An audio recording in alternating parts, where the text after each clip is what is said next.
എല്ലാവർക്കും നമസ്കാരം. പുതിയൊരു വീഡിയോയിലേക്ക് സ്വാഗതം. വളരെ ഗൗരവ സ്വഭാവമുള്ളൊരു വാർത്ത, അതായത് പാകിസ്ഥാൻ പട്ടാളവുമായി ബന്ധപ്പെട്ട് അതീവ ഗൗരവ സ്വഭാവമുള്ളൊരു വാർത്തയാണ് ഇപ്പോൾ പുറത്തു വന്നുകൊണ്ടിരിക്കുന്നത്. അതായത് പാകിസ്ഥാനിലെ പെഷവാറിലെ ആർമി ക്യാമ്പിൽ അജ്ഞാതന്മാർ ഒരു മരുന്നാക്രമണം നടത്തി. അതിൻ്റെ ഫലമായിട്ട് ഏകദേശം 300ഓളം പാക് സൈനികർ അത്യാസന്ന നിലയിലാണ് എന്നുള്ള വാർത്ത ചില അന്തർദേശീയ മാധ്യമങ്ങൾ റിപ്പോർട്ട് ചെയ്യുന്നു. അപ്പോൾ അവർ പറയുന്നത് വെച്ചാൽ ഈ അറ്റാക്കിന് പിന്നിൽ, ഈ ബയോ വെപ്പൺ അറ്റാക്കിന് പിന്നിൽ ഇന്ത്യയോ അഫ്ഗാനിസ്ഥാനോ ആയിരിക്കാൻ സാധ്യതയുണ്ട്. അതായത് ഇതാരാണ്, എങ്ങനെയാണ് ഇവിടെ ഇത്തരത്തിലുള്ളൊരു ബയോ വെപ്പൺ അറ്റാക്ക് നടന്നതെന്ന്, ഏത് കോണ്ടക്സ്റ്റിലാണ് ഈ വാർത്ത പുറത്തു വന്ന് ഞാൻ പറഞ്ഞു തരാം. അതായത് പെഷവാറിലെ സിവിൽ ഹോസ്പിറ്റലിൽ ഏകദേശം 200ഓളം പാകിസ്ഥാൻ സൈനികരെ അഡ്മിറ്റ് ചെയ്യുന്നു. അപ്പോൾ ഓൾറെഡി അവിടെ പെഷവാറിലെ ആർമി ക്യാമ്പിൽ, ആർമി ഹോസ്പിറ്റലുണ്ട്. അപ്പോൾ അവിടെ തന്നെ ചികിത്സിക്കാൻ എന്തെങ്കിലും പാകിസ്ഥാൻ പട്ടാളക്കാർക്ക് എന്തെങ്കിലും പ്രശ്നങ്ങൾ ഉണ്ടായാൽ, അസുഖങ്ങൾ ഉണ്ടായാൽ കിടത്തി ചികിത്സിക്കാൻ ഏകദേശം 100 പേരെയൊക്കെ അഡ്മിറ്റ് ചെയ്യാൻ പറ്റിയ കപ്പാസിറ്റി ഉള്ള ഇതാണ് പെഷവാറിലെ ആർമി ഹോസ്പിറ്റൽ. അപ്പോൾ അവിടുന്നും അതും കൂടാതെ അവിടെയും അഡ്മിറ്റ് ആയിട്ട് ഏകദേശം 100ഓളം പേര്, അതുകൂടാതെ ഈ സിവിൽ ഹോസ്പിറ്റലിൽ വന്നിട്ട് 200ഓളം പേർ അഡ്മിറ്റായി. അപ്പോൾ ഇവിടെ ഓൾറെഡി അഡ്മിറ്റായ രോഗികളോട് ഹോസ്പിറ്റൽ അധികൃതർ പറഞ്ഞു പെട്ടെന്ന് ഡിസ്ചാർജ് വാങ്ങിയിട്ട് മറ്റ് ഹോസ്പിറ്റലിലോട്ട് പോകണമെന്ന്. അപ്പോൾ പൊടുന്നനെ കഴിഞ്ഞ കുറച്ച് ദിവസമായിട്ട്, 4-5 ദിവസമായിട്ട് ഈ ഹോസ്പിറ്റലിൽ പുറത്തുനിന്നുള്ള ഒരാൾക്കും പ്രവേശനമില്ല. അവിടെ ശരിക്കും അത് അടച്ചിട്ടിരിക്കുകയാണ്. കുറച്ച് ക്രിട്ടിക്കലായിട്ടുള്ള രോഗികൾ മാത്രമേ ഇപ്പോൾ അവിടെ ചികിത്സിക്കുന്നുള്ളൂ. ഒരാൾക്കും പുറത്തുനിന്നുള്ള ഒരാൾക്കും അവിടെ പ്രവേശനം പോലും ഇല്ല. അപ്പോൾ ഇതുമായി ബന്ധപ്പെട്ട് തന്നെയാണ് ഈ വാർത്ത പുറത്താകുന്നത്. അതായത് പാകിസ്ഥാൻ സൈനികരുടെ ഇടയിൽ വലിയ എന്തോ അജ്ഞാതമായ രോഗം പടർന്നു പിടിച്ചിരിക്കുകയാണ്. ഏകദേശം 300ഓളം സൈനികർക്കാണ് ഇത് ബാധിച്ചിരിക്കുന്നത്. അത് അവർക്ക് എന്ത് അറ്റാക്കാണ് നടന്നത്, എന്ത് അസുഖമാണെന്ന് അവർക്ക് കണ്ടെത്താൻ പറ്റുന്നില്ല. പെട്ടെന്ന് ഇങ്ങനെ ആരോഗ്യം ക്ഷയിച്ച് ഇങ്ങനെ മരണത്തോട് അടുക്കുന്ന രീതിയിലേക്കാണ് കാര്യങ്ങൾ പോയിക്കൊണ്ടിരിക്കുന്നത്. അപ്പോൾ ഇതെല്ലാം കൂട്ടി വായിക്കുകയാണെങ്കിൽ ഇതിൻ്റെ പിന്നിൽ ശരിക്കും ഇന്ത്യ, അതായത് ഈ അടുത്ത കാലത്ത് തന്നെ ഈ പ്രത്യേകിച്ച് ചില അമേരിക്കൻ മാധ്യമങ്ങളൊക്കെ റിപ്പോർട്ട് ചെയ്തിട്ടുണ്ടായിരുന്നു. അതായത് ഇന്ത്യ ഇനിയിപ്പോൾ ശത്രുക്കളെ ശരിക്കും നേരിട്ട് അറ്റാക്ക് ചെയ്യില്ല. അതായത് ഈ പുതിയ ന്യൂ ജനറേഷൻ ഒരു വാർ ഫേസ് എന്താണെന്ന് വെച്ച് കഴിഞ്ഞാൽ ഈ നേരിട്ടുള്ള തോക്ക് കൊണ്ടോ ബോംബ് കൊണ്ടോ ഇല്ല കാര്യങ്ങളല്ല, ബുദ്ധി ഉപയോഗിച്ചാണ്.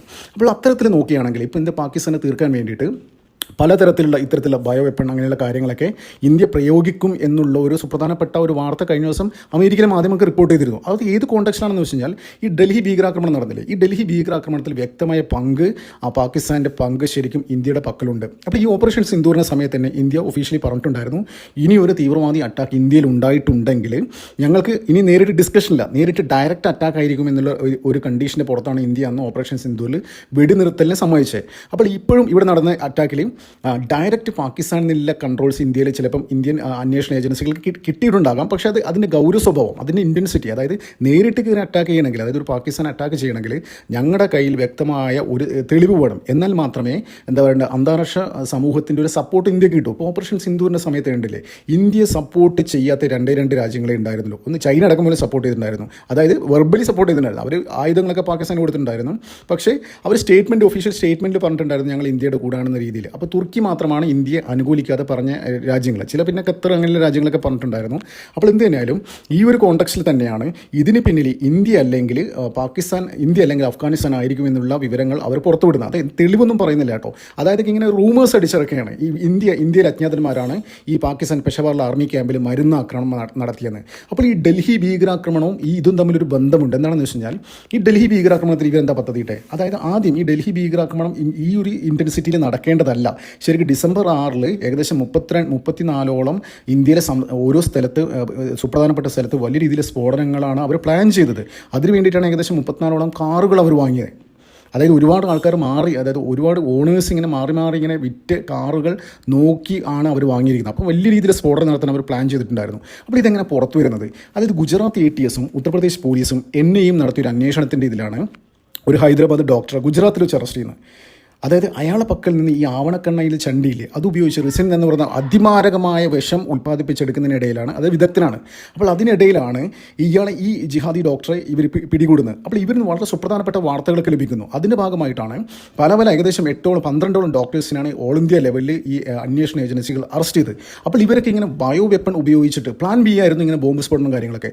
പക്ഷേ വലിയ രീതിയിലുള്ള അത് ഈ റിസിൻ എന്ന് പറയുന്ന വിഷം ഉപയോഗിച്ചിട്ട് വലിയ രീതിയിലുള്ള കൂട്ടക്കൊലകൾ നടത്താനായിരുന്നു അവർ പദ്ധതിയിട്ടിരിക്കുന്നത്. ഈ റിസിനെ കുറിച്ച് തന്നെ ഈ അടുത്ത കാലത്ത് റിസിൻ്റെ ഒരു കാര്യം പുറത്തു വന്നിട്ടുണ്ടായിരുന്നു. അതായത് പെട്ടെന്ന്, അതായത് സയനൈഡില്ലേ, പൊട്ടാസ്യം സയനൈഡിനെക്കാട്ടിയും അതിമാരകമാണ് ഈ പൊട്ടാസ്യം സയനൈഡ് എന്ന് വെച്ചാൽ പെട്ടെന്ന് അതിൻ്റെ നമ്മുടെ വെയിലിൽ അതിൻ്റെ ടേസ്റ്റ് എത്തിക്കഴിഞ്ഞാൽ അപ്പോഴും തന്നെ മരണപ്പെടുന്നില്ല ഇതാണ്. പക്ഷേ റിസിൻ എന്ന് പറയുന്നത് അത് പല വേരിയൻ്റ് ഉണ്ട് അതിനകത്ത്. അതായത് വളരെ 48 മണിക്കൂർ, അത് വീര്യം കൂടിയ വിഷമാണെങ്കിൽ 48 മണിക്കൂറിന് ഈ ബോഡിക്കകത്ത് ചെന്ന് കഴിഞ്ഞ് കഴിഞ്ഞാൽ ഒരു ഡ്രോപ്പ് അകത്ത് ചെല്ലുകയോ ശ്വസിക്കുകയോ ചെയ്ത് കഴിഞ്ഞാൽ 48 മണിക്കൂറിനുള്ളിൽ അത് കൺസ്യൂം ചെയ്ത ആൾ മരിച്ചു പോകും.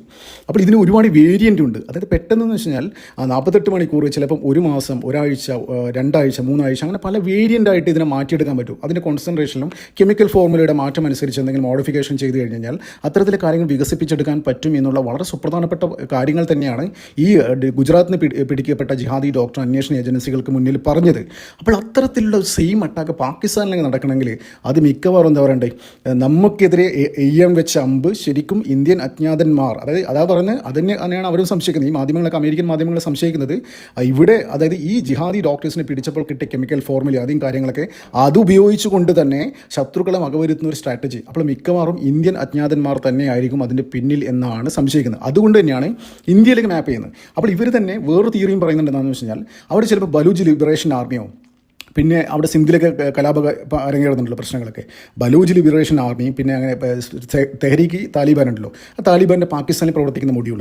അപ്പോൾ ഇവർക്കും പങ്കുണ്ടാകാം. ചിലപ്പോൾ ഇന്ത്യൻ അജ്ഞാതന്മാർ ഇവർ ഉപയോഗിച്ചിട്ട് ഇത്തരത്തിലുള്ളൊരു ഒരു മരുന്ന് അറ്റാക്ക്, ഒരു bio weapon attack Pakistan army ക്യാമ്പിൽ ക്യാരി ഔട്ട് ചെയ്തു എന്നുള്ളൊരു തിയറിയും ഇപ്പോൾ പുറത്തു വരുന്നുണ്ട്. അതായത് ഇന്ത്യക്കകത്ത് വലിയ രീതിയിലുള്ള പ്രശ്നങ്ങൾ സൃഷ്ടിക്കാൻ ശ്രമിച്ച് അത് ഉൽപ്പാദിപ്പിച്ചെടുത്ത മാരക വിഷം ആദ്യം പ്രയോഗിച്ചത് പാകിസ്ഥാൻ പട്ടാള ക്യാമ്പിലാണ് എന്നുള്ള വളരെ നിർണായകമായ ഒരു വാർത്തയാണ്. അതായത് പാകിസ്ഥാൻ, നമ്മുടെ രാജ്യത്തെ സംബന്ധിച്ചിടത്തോളം നമ്മുടെ രാജ്യം എത്രത്തോളം ശക്തമാണ്, അതായത് എതിരാളികളെ ഒരടി ഇങ്ങോട്ട് അടിച്ചാൽ 100 അടി 1000 മടങ്ങ് അങ്ങോട്ട് തിരിച്ചു കൊടുക്കാൻ കപ്പാസിറ്റിയുള്ള ഒരു രാജ്യമാണ്, ഒരു ഭരണാധികാരിയാണ്, ഒരു ഭരണകൂടമാണ് ഇന്ത്യയിലുള്ളത്. നമുക്കറിയാം ഓപ്പറേഷൻ സിന്ദൂറിൻ്റെ സമയത്തൊക്കെ ഈ പെഹൽഗാം ഭീകരാക്രമണത്തിന് മറുപടിയായിട്ട് പാകിസ്ഥാൻ ശരിക്കും അടിച്ച് ചാമ്പലാക്കിയില്ല. അത് പാകിസ്ഥാൻ സ്വപ്നത്തിൽ പോലും വിചാരിച്ചില്ല.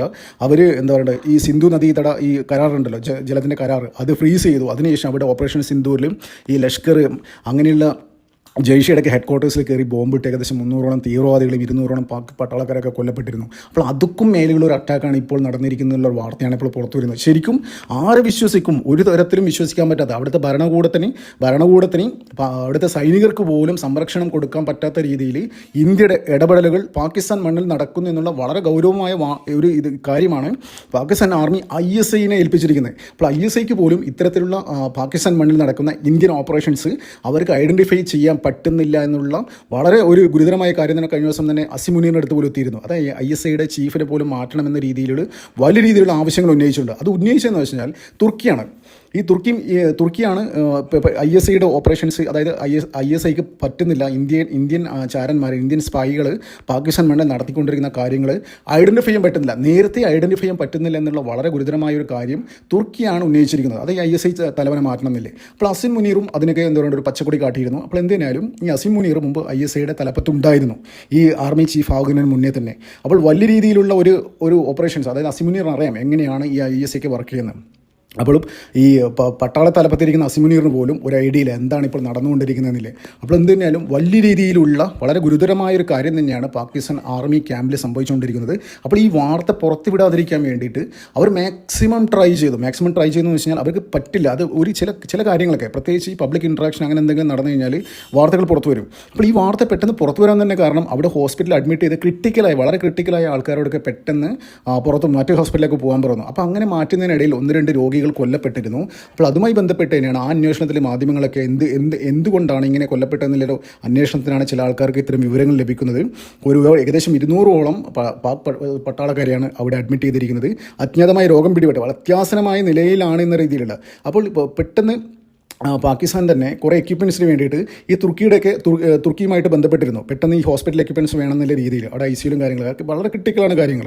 അപ്പോൾ ഈ ഇത്തരത്തിലുള്ളൊരു കമ്മ്യൂണിക്കേഷൻ നടന്നത് അത് അതായത് മൊസാദിനെ പോലുള്ള ആൾക്കാരും ഇറാൻ്റെ ഈ ചാരന്മാരൊക്കെ ഉണ്ട്, ഇറാൻ്റെ ഇതിൽ ഇന്ത്യൻ ചാരന്മാരൊക്കെ ഉണ്ട്. ഇവന്മാരൊക്കെ എന്താ പറയണ്ടത് ചോർത്തിയെടുത്തൊരു കാര്യമാണ് പാകിസ്ഥാൻ പെട്ടെന്ന് മെഡിക്കൽ എയ്ഡ് വേണം എന്നുള്ള തുർക്കിയായിട്ട് ബന്ധപ്പെട്ടു എന്നുള്ള വാർത്ത ഇവർ തന്നെ ഇന്ത്യൻ ഏജൻസികൾക്കും മറ്റുള്ള ന്യൂസ് ഏജൻസികൾക്കൊക്കെ ചോർത്തി കൊടുത്തിരുന്നു. അത് ചില ഈ ഇതുണ്ടല്ലോ ഫ്രീലാൻസ് സ്പൈകളുണ്ട്, അവരൊക്കെ ചോർത്തിയെടുക്കും. അവരൊക്കെ കാശ് വാങ്ങിയിട്ട് ഈ ഇറാൻ്റെ ആൾക്കാരുടെ അന്വേഷണ ഏജൻസികളിൽ നിന്നൊക്കെ ഇത് വാങ്ങും, അവർക്ക് കിട്ടുന്ന വിവരങ്ങളൊക്കെ കാശ് കൊടുത്തിട്ട്. അപ്പോൾ അത് ഡബിൾ കാശിന് അവർ മറ്റ് മാധ്യമങ്ങൾക്കൊക്കെ വിൽക്കും. ഇതാണ് നടന്നുകൊണ്ടിരിക്കുന്നത്.